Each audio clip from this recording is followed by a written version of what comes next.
sejahtera saya ucapkan kepada hadirin sekalian. Syukur kita pada hari ini dapat dipertemukan dalam sebuah diskusi ilmu bersama saya, Elbriny anak perempuan Edward, siswa guru daripada IPG KDRI. Topik kita pada hari ini adalah Internet untuk pengajaran dan pembelajaran. Sebelum saya memulakan perbincangan ini, izinkan saya mengupas sedikit tentang tajuk diskusi ilmu ini. Internet merupakan satu sistem komunikasi yang menyampaikan maklumat di seluruh dunia. Sistem ini boleh diperolehi melalui komputer yang disambungkan ke talian telefon, sistem Wi-Fi dan juga melalui modem. Pada musim pandemik ini, bermula daripada prasekolah hingga ke universiti, seluruh proses pendidikan sedang dilaksanakan melalui internet semata-mata disebabkan murid-murid dan guru-guru tidak dapat hadir ke sekolah secara bersemuka maupun ke universiti. Oleh itu, penggunaan internet untuk pengajaran dan pembelajaran sangat penting dari pelbagai aspek. Sebelum saya memulakan perbincangan kita pada hari ini, dalam diskusi ilmu ini, saya ingin memperkenalkan ahli-ahli panel kita pada hari ini. Bersama saya ialah 3 orang ahli panel kita yang tidak asing lagi. Baiklah, ahli panel kita yang pertama ialah Saudari Irdina Hadira binti C. Izazi yang merupakan mahasiswa daripada Universiti Melaya. Selamat datang, Saudari. Seterusnya, ahli panel kita yang kedua, Saudari Nur Atira binti Muhammad Asri dan juga ahli panel kita yang ketiga pula, Saudari Teresa N. anak perempuan Guana Pergasan. Untuk pengetahuan hadirin, kedua-dua panel kita ini merupakan siswi guru daripada IPG KDRI. Selamat datang dan selamat sejahtera kepada ketiga-tiga panel kita pada hari ini. Baiklah, sebelum saya menyimpang lebih jauh, soalan saya pada panel pertama kita adalah bagaimanakah seseorang guru boleh mengoptimumkan atau menggunakan internet bagi meningkatkan penglibatan murid secara aktif dalam PDPR? Dipersilakan, Saudari.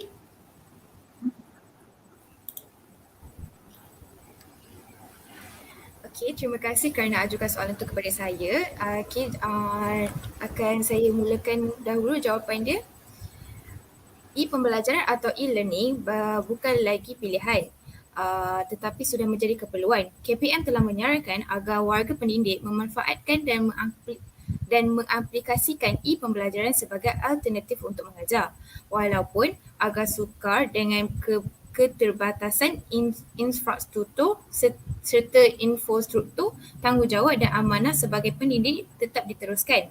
Tahniah saya ucapkan kepada seluruh warga pendidik atas kecaknaan anda menyantuni para pelajar melalui pembelajaran maya dalam tempoh PKP. Kalian insan yang hebat. Bagi mengelak berlakunya diskriminasi pendidikan, guru perlu mengoptimumkan garis panduan e-pembelajaran yang jelas bagi memberi keadilan kepada semua pelajar.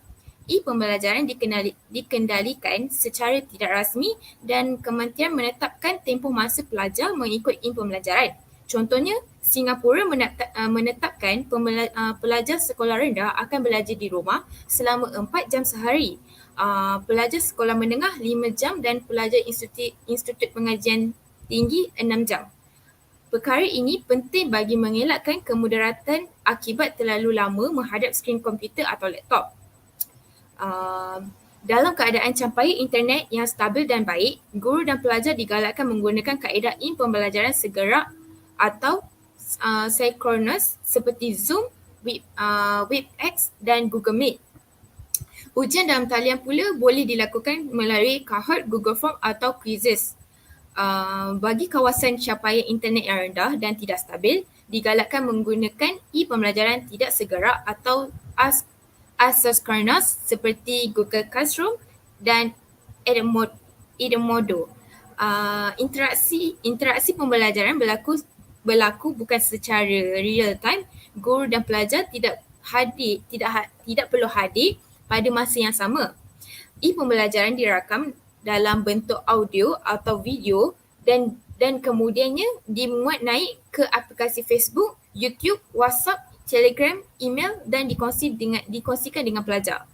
Di kawasan tiada capaian internet atau mempunyai capaian sangat lemah, guru dan pelajar disarankan menggunakan khidmat personal ringkas SMS sebagai medium PDP walaupun agak terbatas penggunaannya.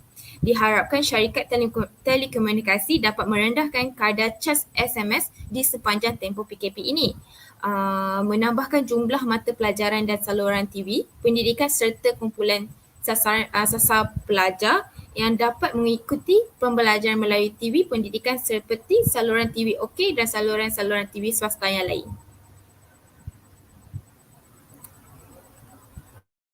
Thank you.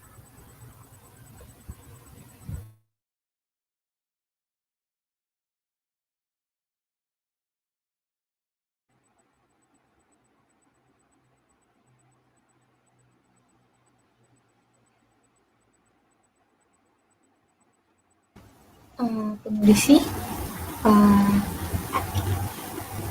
anda belum unmute mic anda.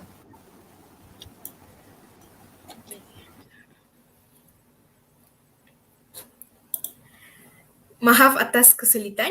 Terima kasih kepada panel pertama kita yang telah memberi penerangan yang cukup bernas.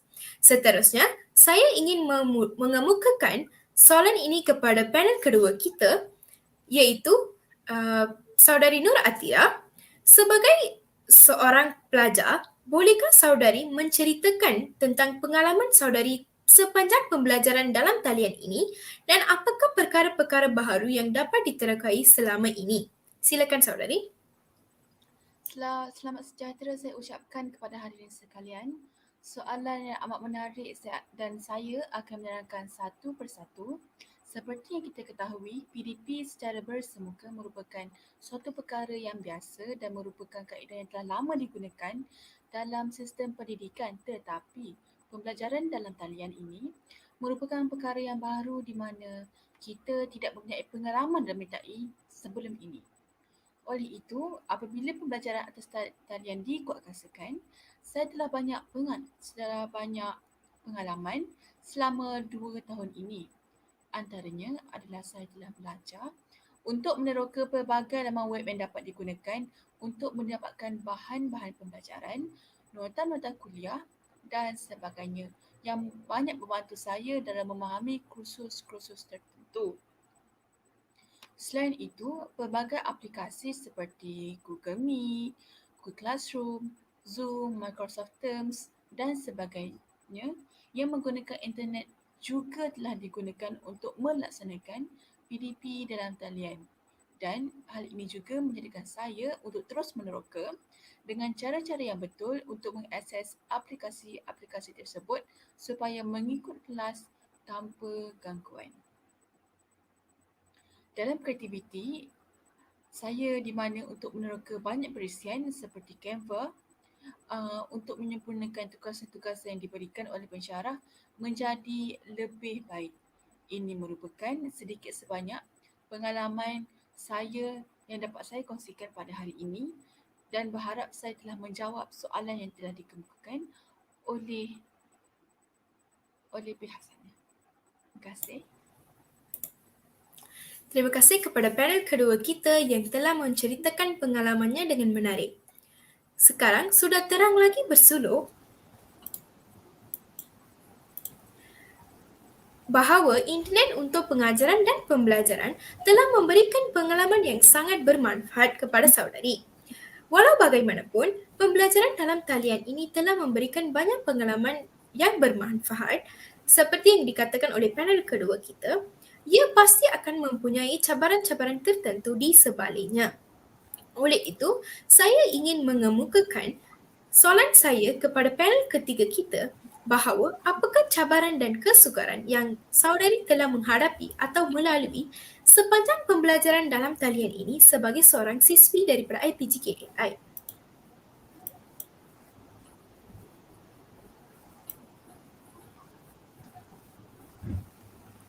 Selamat sejahtera kepada hadirin sekalian. Terima kasih kepada pengurusi kita untuk mengemukakan soalan ini kepada saya. Ternyata COVID-19 yang mencengkam dunia sejak awal tahun lalu menjadi sebab kepada penggunaan kaedah pengajaran dan pembelajaran dalam talian.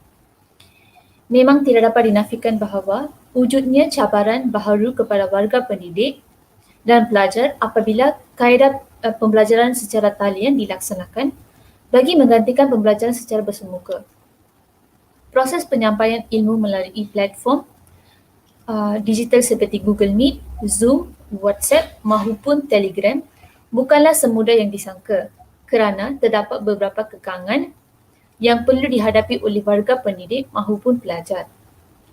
Antara cabaran yang sering berlaku di Malaysia termasuklah ketiadaan peranti khususnya untuk pembelajaran, persekitaran yang kurang kondusif, tahap kemahiran para pendidik menggunakan teknologi yang sedia ada, sikap pelajar ketika sesi pembelajaran secara atas talian, serta kekurangan kemudahan internet di rumah.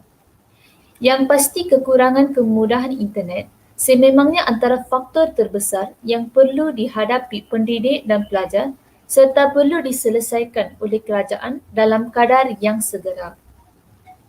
Selain ketidakupayaan mempunyai capaian internet yang baik, terutamanya di kawasan kampung dan pedalaman, capaian internet di Malaysia adalah antara paling perlahan dan termahal di dunia.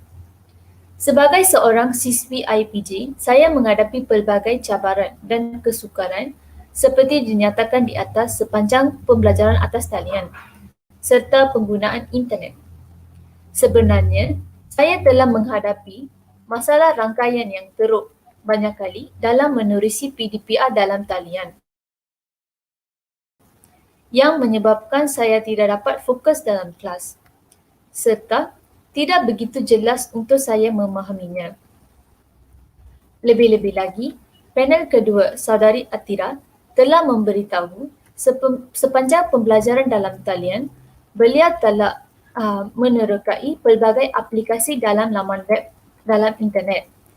Walau bagaimanapun, saya telah menghadapi cabaran dalam mengakses aplikasi tersebut disebabkan tidak pernah menggunakannya serta mengambil masa yang banyak dalam menerokainya. Cabaran yang dihadapi pembelajaran atas talian tidaklah terhad. Terlalu banyak sebab yang boleh diberikan. Kita semua haruslah berdepan cabaran-cabaran seperti ini dalam merealisasikan kaedah pembelajaran secara talian yang lebih baik untuk kepentingan negara pada masa akan datang. Semua pihak mestilah berganding bahu daripada semua aspek.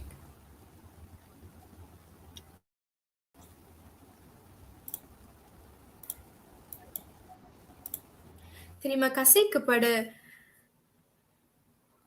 panel ketiga kita yang menerangkan cabaran yang telah dihadapi olehnya dengan jelas. Melalui penerangan saudari, kita dapat satu gambaran yang keseluruhan mengenai cabaran-cabaran yang perlu dihadapi apabila menggunakan internet untuk pengajaran dan pembelajaran, terutamanya semasa pembelajaran secara atas talian ini. Seterusnya, soalan saya kembali kepada panel pertama kita, iaitu pada pandangan saudari, apakah kelebihan-kelebihan yang dapat diperoleh oleh seorang guru apabila menggunakan internet untuk pembelajaran atas talian? Dipersilakan saudari. Okay, terima kasih kerana mengajukan soalan itu kepada saya. Di dalam era digital revolusi terkini, bidang pendidikan tidak ketinggalan dalam mengalami transformasi ke arah andragogi dan pedagogi secara digital.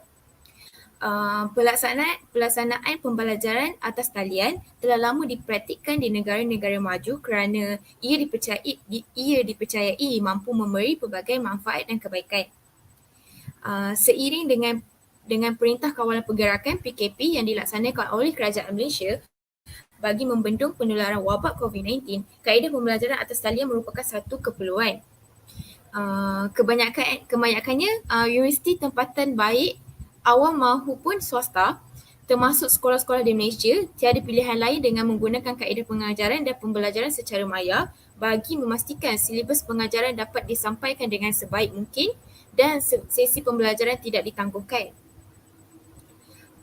Terdapat pelbagai jenis platform pembelajaran digital yang diperpotensi dan mempunyai banyak ruang untuk dieksplorasi sepertinya Blackboard, Edmodo, Google Classroom dan ClassDojo. Melalui platform yang tersedia, kaedah hybrid pengajaran dan pembelajaran boleh disediakan melalui kaedah sistem pengurusan pembelajaran seperti Docebo, Udemy, Skillshare, WizQ, Adobe Captivative Prime dan SAP Litmus. Bagi memastikan kaedah pembelajaran atas talian yang berkesan, terdapat beberapa faktor yang perlu diambil kira seperti pembinaan kawalan persekitaran, kepentingan interaksi secara interaktif, latihan yang efektif dan berkesan. Akses ini capaian teknologi yang maksimum, tahap piawai yang standard, jaminan kualiti sumber yang tidak terhad, penentangan terhadap perubahan semasa dan teknologi, permasalahan berkaitan harta intelektual dan hak cipta serta sokongan institusi pendidikan yang menjalani kaedah pembelajaran atas talian. Justeru, setiap pendidik harus memperkenalkan aparatus dan metodologi yang dapat membantu meningkatkan kualiti proses pembelajaran dengan menyediakan informasi yang berguna tentang pelajar dan aktiviti yang telah dijalankan oleh mereka dalam sistem pembelajaran atas talian. Selain itu juga, pendidik dan juga institusi yang menjalankan kaedah pengajaran dan pembelajaran atas talian perlu memastikan bahawa rangkaian sosial adalah boleh dipercayai dan mampu untuk mengukur prestasi akademik sebenar. Selain itu, memastikan jaringan keselamatan yang terkawal agar tiada isu kebocoran maklumat yang tidak wajar. Tidak dapat dinafikan, melalui kaedah pembelajaran atas talian banyak manfaat yang boleh didapati. Pengajaran atas talian membolehkan proses pembelajaran yang dilaksanakan tanpa mengira jarak dan bilangan ahli yang melayarinya.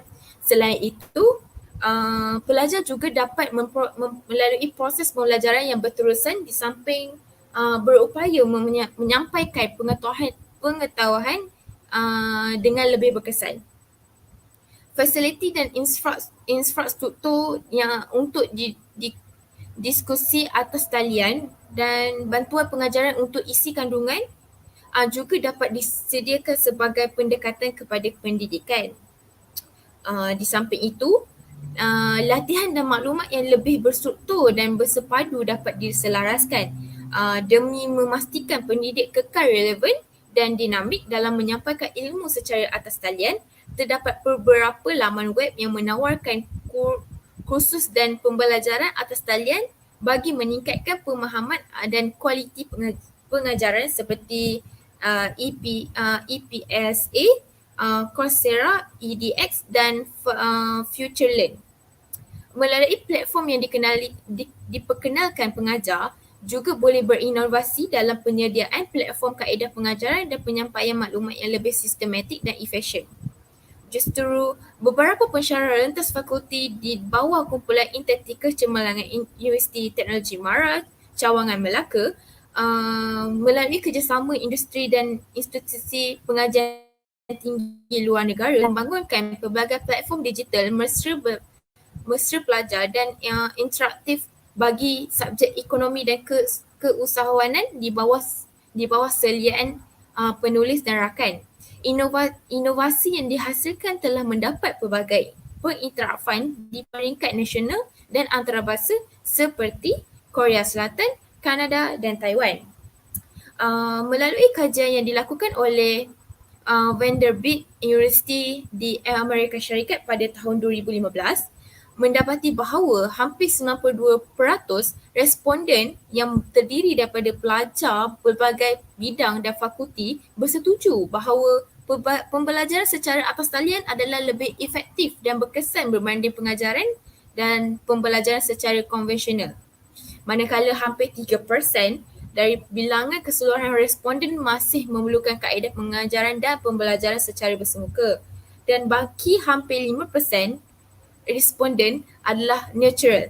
Ini menunjukkan bahawa kaedah pembelajaran atas talian adalah pilihan pelajar masa kini. Walau bagaimanapun, seperti pendidik harus mengambil kira beberapa faktor yang perlu dilalui oleh realiti. Kebanyakan pelajar, iaitu bukan semua pelajar mempunyai akses capaian internet yang baik. Masih ada di kalangan pelajar yang tinggal di pedalaman, pelajar yang berada di rumah di sepanjang tempoh PKP perlu membantu ibu bapa menguruskan aktiviti harian. Kediaman yang tidak selesa serta kemudahan telefon pintar dan aksesori berkaitan bukan canggih dan terkini. Justru pendidik perlu bijak menangani isu tersebut secara berhemah. Setiap pendidik perlu mengambil langkah proaktif bagi memastikan tiada seperti yang ketinggalan di sepanjang proses pengajaran dan pembelajaran serta matlamat utama pembelajaran secara holistik dan inklusif tercapai. Terima kasih.